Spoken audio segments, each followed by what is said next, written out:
झुलनी के रंग साचा हमारे पिया,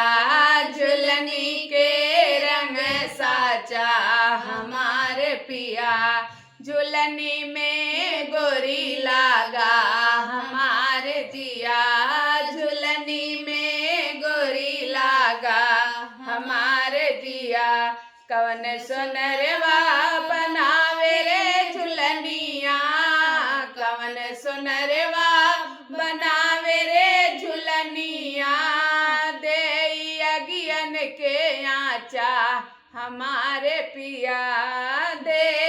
अगियन के आचा हमारे पिया, झुलनी के रंग साचा हमारे पिया, झुलनी के रंग साचा हमारे पिया। कवन सुनरवा बनावे रे झुलनिया, कवन सुनरवा बनावे रे झुलनिया,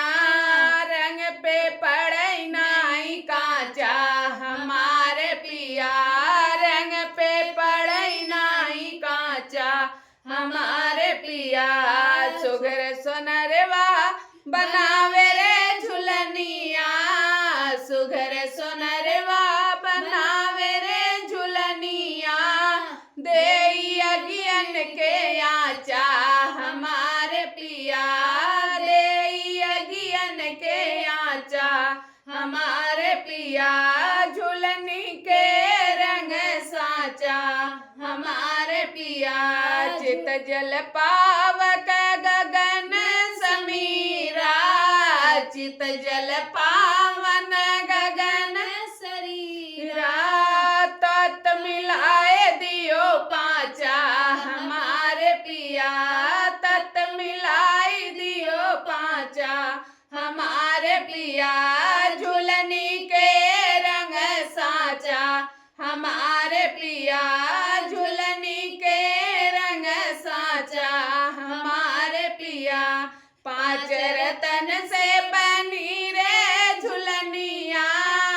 पांच रतन से बनी रे झुलनिया, जो पहिरे वे नाचा हमारे पिया, जो पहिरा सो नाचा हमारे पिया, झुलनी के रंग साचा हमारे पिया, झुलनी के रंग साचा हमारे पिया। सुर नर मुनि देख रीझै झुलनिया, सुर नर मुनि देख रीझै झुलनिया, कोई जग में ना साचा हमारे पिया, कोई जग में ना बाचा हमारे पिया, झुलनी के रंग साचा हमारे पिया, झुलनी के रंग साचा हमारे पिया। टूटी झुलनिया फिरी नहीं बनी है, टूटी झुलनिया फिरू नहीं बनी है, फिर ना मिले ऐसा ढांचा हमारे पिया, फिर ना मिले ऐसा ढांचा हमारे पिया, झुलनी के रंग साचा हमारे पिया, झुलनी के रंग साचा हमारे पिया। गाना कैसा लगल भैया कमेंट में जरूर बताया।